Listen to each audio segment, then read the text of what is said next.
जय हिंद, नमस्कार, सत श्री अकाल।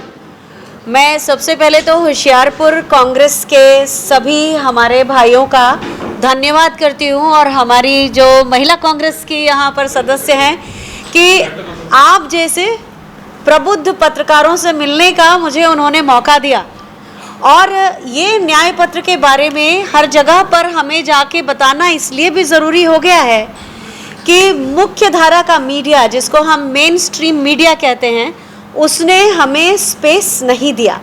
हमारे न्याय पत्र के बारे में देश के प्रधानमंत्री ऐसी बातें कर रहे हैं जिनको हम वाहियात की श्रेणी में रख सकते हैं। वो जिस तरह की बातें कर रहे हैं उससे लोगों के बीच में भ्रम फैलता है।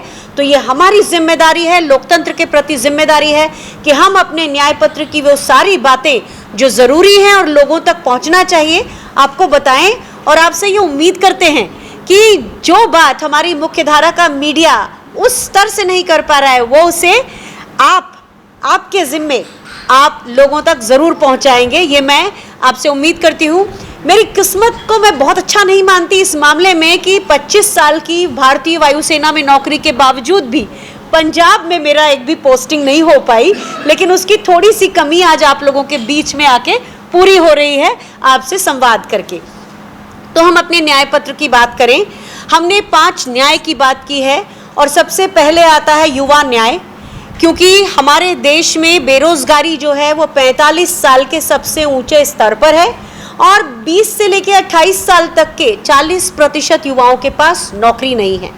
तो हम सबसे पहले तो ये बात करते हैं कि जो ग्रेजुएट युवा होगा, हर युवा को कम से कम 8,500 रुपये की नौकरी वाली, जिसे हम अप्रेंटिसशिप कहते हैं, जिसको इंटर्नशिप लोग कहते हैं या उसी तरह से हम अप्रेंटिसशिप इसे कहते हैं, तो हर युवा को ये एक नौकरी 1 साल के लिए ज़रूर देंगे और उसके बाद अगर आप अपनी स्किल डेवलप कर लेते हैं तो आप अपने आप रास्ता बना लेंगे।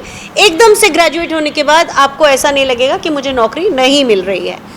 फिर दूसरी चीज़ है भर्ती भरोसा। 30 लाख सरकारी पद खाली हैं। इन 30 लाख सरकारी पदों पर कांग्रेस और इंडिया गठबंधन की सरकार बनेगी तो हम इन्हें तुरंत भरेंगे। और कल एक हमने जॉब कैलेंडर जैसा भी जारी किया है, आप उसे देखिएगा, मेरे ट्विटर पोस्ट पर है। उसमें यह है कि हम जैसे ही सरकार बनती है तो जून से लेके और दिसंबर तक कुछ भर्तियां एक जॉब कैलेंडर की तरह बना के हम उसको क्लियर करेंगे और उसमें नियुक्ति पत्र भी दे सकेंगे। इस तरह से एक पूरा प्लान है। इसके अलावा जो गिग वर्कर्स हैं, कोरोना के बाद आपने गिग वर्कर्स ये शब्द भी नया सुना और देखा कि लोग एक स्थायी रोजगार ना देके गिग कॉन्ट्रैक्ट की तरह वर्कर को देते हैं, उनके लिए भी अच्छे नियम कानून बने, इसकी भी हम बात करेंगे। और एक युवा रोशनी हमारी स्कीम रहेगी जिसमें 5,000 करोड़ का एक फंड होगा, जिसमें से युवाओं को उनकी अगर वो करना चाहें तो बिजनेस के लिए उनको लोन दिया जाएगा। ये हो गया युवा न्याय। इसके बाद नारी न्याय, जैसा हमारी हिमाचल प्रदेश में आपके बिल्कुल पास में ही है, ज़्यादा दूर नहीं है, वहाँ हमारी सरकार महिलाओं को 1,500 रुपये प्रति माह दे रही है और उसके बाद कर्नाटक में 2,000 रुपये प्रति माह दिया जा रहा है, जिससे कि अर्थव्यवस्था के अंदर पैसा आए, कंजम्पशन हो और बढ़े और लोग उसको अर्थव्यवस्था का पहिया घूमे। उसी तरह से हमने ये कहा है कि हमारी महालक्ष्मी योजना के अंतर्गत एक गरीब परिवार की एक महिला को हम 8,500 रुपये प्रति माह या साल में 1 लाख रुपए का सहायता देंगे, जिससे कि वो उसे खर्च कर सके और हमारी अर्थव्यवस्था बढ़ सके। दूसरी चीज़ ये कि 50% आरक्षण सरकारी नौकरियों में महिलाओं को दिया जाएगा। मैं एक आपके सामने ऐसा उदाहरण हूँ जीता जागता। 1992 में कांग्रेस की सरकार ने पहली बार डॉक्टर्स के अलावा महिला अधिकारियों को सेना में लेकर आने का रास्ता खोला, लेकिन हुआ ये कि सरकार ने तो ये कहा था 1992 में कि हम महिलाओं को भी पेंशन वाली सर्विस देंगे, लेकिन जब अटल बिहारी वाजपेयी जी की सरकार आई तो जिस तरह से उन्होंने ओल्ड पेंशन स्कीम को बंद कर दिया, महिला अधिकारियों के लिए भी उन्होंने पेंशन का रास्ता बंद कर दिया। 2007 में हमने कोर्ट में केस किया। 2008 में हमें 1-2 साल के बाद हाईकोर्ट का निर्णय आया और महिला अधिकारियों को पेंशन की पात्रता मिली, लेकिन सरकार उसे सुप्रीम कोर्ट में चैलेंज लेकर जा रही थी।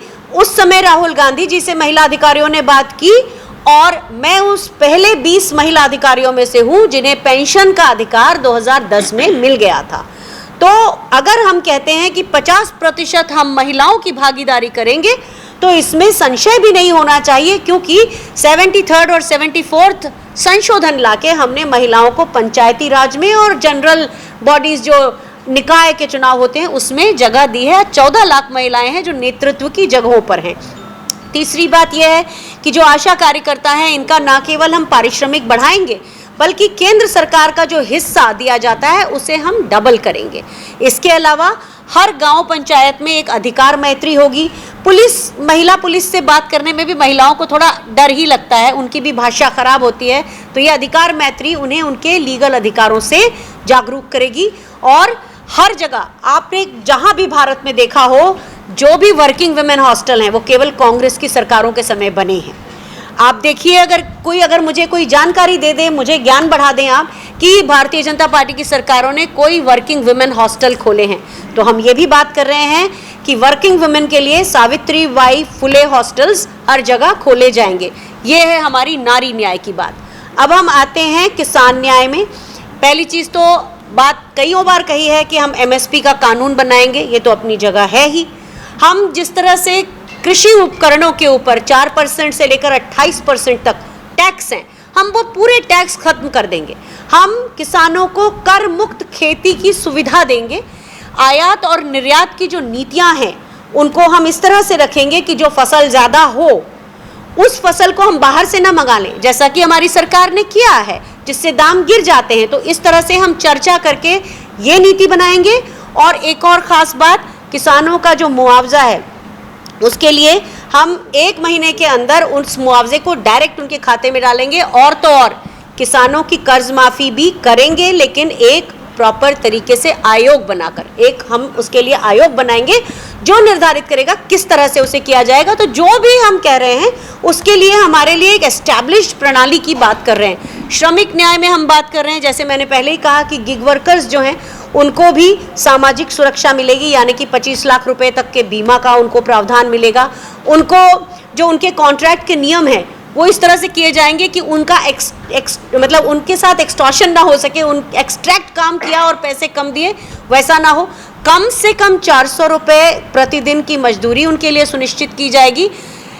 कांग्रेस की जो ताकत है ना वो लोगों से आती है, तो जब कांग्रेस ताकतवर होती है तो ताकत वापस लोगों तक जाती है। और आपके पास इसके उदाहरण हैं, right to employment, right to education, right to health, right to food और राइट टू इंफॉर्मेशन भी, जिससे कि आप दिमाग से भी ताकतवर बने और सरकार को चुनौती दे सके। लेकिन बीजेपी की जो ताकत है वो कॉरपोरेट के चंदे से आती है, इसलिए जब जब बीजेपी ताकतवर होती है तो वो वापस कॉरपोरेट को ही ताकतवर करती है, इंसानों को नहीं करती। ये अपने आसपास आप देख सकते हैं। और मनरेगा में, जिसमें हमने पहले कहा था कि कम से कम 100 दिन का एम्प्लॉयमेंट मिलेगा, जो अब नहीं मिलता है, हम ये सुनिश्चित करेंगे कि 100 दिन से ज़्यादा का भी एम्प्लॉयमेंट मनरेगा में मिल सके। जो 25 करोड़ लोगों को, मजदूरों को पहले रजिस्टर किया गया था, उनमें से कुछ धीरे धीरे निकाले जा रहे हैं। आज की तारीख में 14 करोड़ मजदूर, लगभग 14.33 इतने एक्टिव माने जाते हैं। तो हमारा ये मानना है कि जो भी मजदूर होंगे उनका जो संख्या होगी उनसे ज़बरदस्ती बिना किसी आधार के कम नहीं करेंगे, ये भी एक हमारी बात है। और हमारा सबसे इम्पोर्टेंट न्याय जो हिस्सेदारी न्याय है, हिस्सेदारी न्याय में हमने कहा है कि जो जनगणना होगी उसमें हम देखेंगे किसका कैसा प्रतिशत है। अगर आरक्षण को 50% से ज़्यादा बढ़ाना पड़ा तो बढ़ाएंगे, जिसकी जितनी भागीदारी उसकी उतनी हिस्सेदारी, इसे हम करेंगे।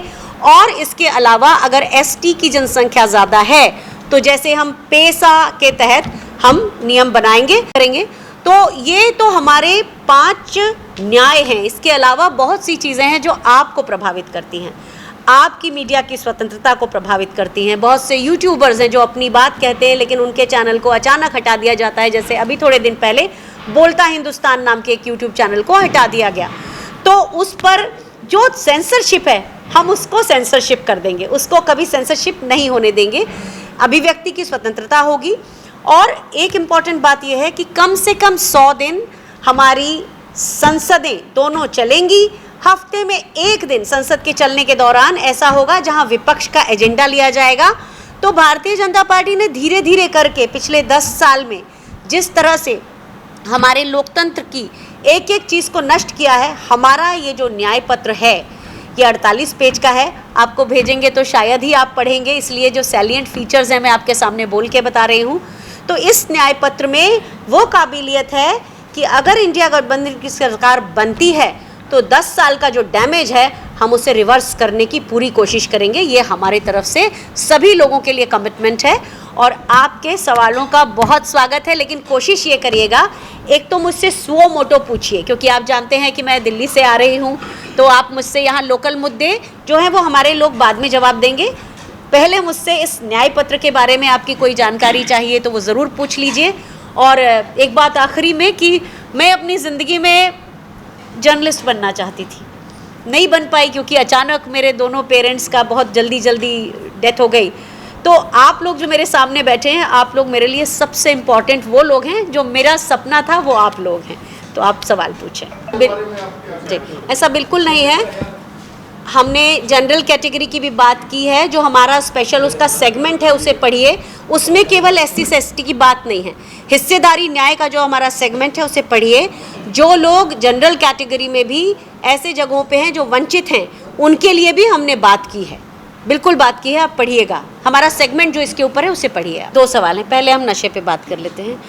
नशा मुक्ति केंद्र खोले गए थे, ये आपको याद है, बहुत सारे खोले गए थे, ठीक है। तो नशा अगर रोकना है तो एक तरफ तो रिहैबिलिटेशन सेंटर होते हैं, नशा मुक्ति केंद्र होते हैं, दवाइयाँ सही जगह पे उपलब्ध कराई जाती हैं, काउंसलिंग होती है। क्या ये सब करने में कांग्रेस कहीं पीछे रही? ऐसा नहीं था, ठीक है। तो जहाँ तक इरादे और नीयत का सवाल है, हमने उसको इम्प्लीमेंट किया। बहुत जगहों पर जो अपने दायित्व होते हैं वो भी करने होते हैं, समाज के दायित्व होते हैं। जैसे सोशल, कोई एक परिवार है, जैसे आपका जैसा भी सामाजिक ग्रुप बनता हो, मैं नहीं जानती, कभी कॉलोनी में बनता है, मैं फ़ौज में हूँ तो मैं जाति पे ऊपर नहीं कहूँगी, लेकिन अलग अलग समाज के बनते हैं। तो क्या हमारे वहाँ, क्योंकि एक ऐसी सोशल एविल है कि जो सबके करने से जाएगा। नशा अगर हम सरकार की तरफ से करना चाहें तो ज़्यादा हम क्या करेंगे? नशा मुक्ति केंद्र खोलेंगे, काउंसलिंग करवाएंगे, ये सब करेंगे, और जो ज़्यादा गड़बड़ करेगा, जो बेच रहा होगा, उसे हम जेल में डालेंगे। इन सब में कहीं कोई कमी नहीं की गई। लेकिन जो ये आपकी ये बात का तो जवाब ये है। और आप कोई अगर और रॉकेट साइंस है तो हमें बताइए, हम उसे इन्वॉल्व करेंगे। लेकिन तो बाकी पिछले 10 सालों में देश में 4000 गुना ज़्यादा नशे का इंटेक शुरू हुआ है, जानते हैं? आपने सवाल पूछा कि कहाँ से आ रहा है, मुंद्रा पोर्ट से आ रहा है। किसका है वो? अब अडानी का पोर्ट है। मेरे अपने प्रदेश में, मध्य प्रदेश में भी 400 गुना नशा बढ़ा है। इंटेक अगर 4000 गुना होगा तो कहाँ तक रोकेंगे आप? क्या अभी की सरकार रोक पा रही है? कोई नहीं रोक पा रहा है।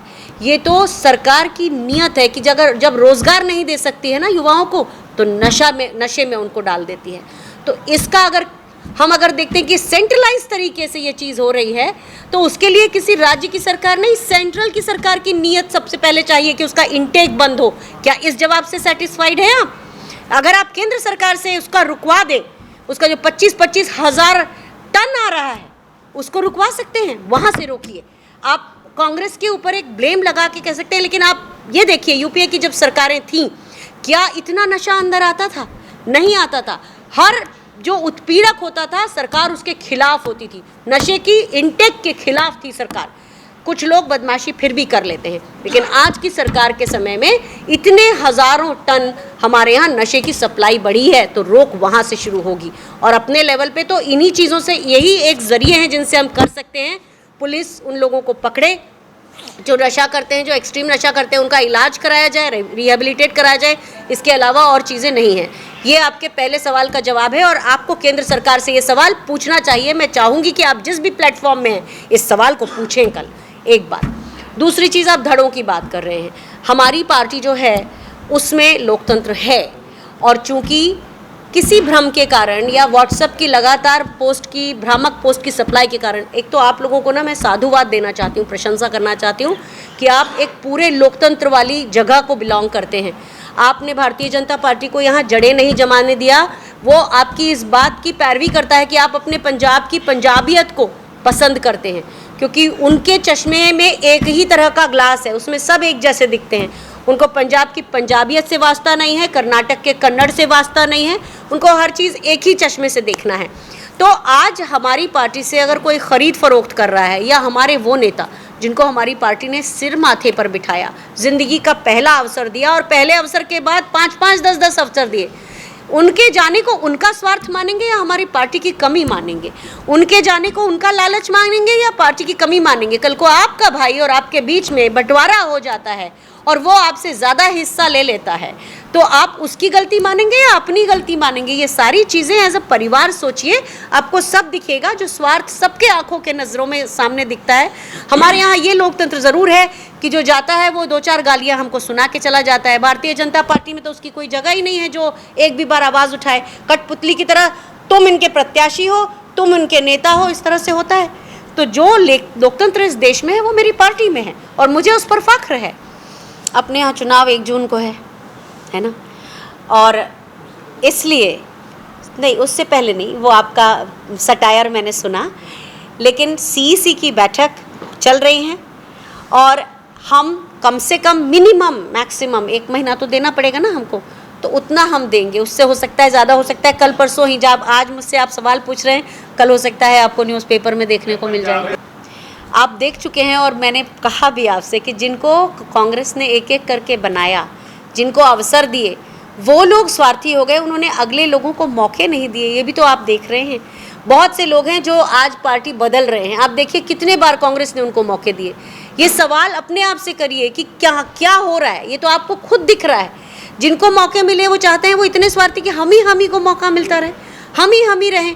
और हो सकता है उनमें से कुछ लोगों ने, ऐसा सबके साथ होता है, पावर आती है, power corrupts and absolute power corrupts absolutely, ये एक बात है। तो हो सकता है उन्होंने कुछ ऐसे करप्शन के केस किए हों जिसका कोई भांडा फोड़ बीजेपी के पास हो, तो वो उनको उसके ऊपर ब्लैकमेल कर रही हो। आपने 3-4 सवाल पूछ लिए, तो एक करके जहाँ छूट जाएगा उसको पूछिए। आपकी बात पर से शुरू करती हूँ, आपके गुटबाजी का जवाब। इन्होंने कहा होशियारपुर कांग्रेस का गढ़ रहा है, ठीक है, तो जा कौन रहा है? क्या हमारा वोटर जा रहा है यहाँ से वहाँ? नहीं।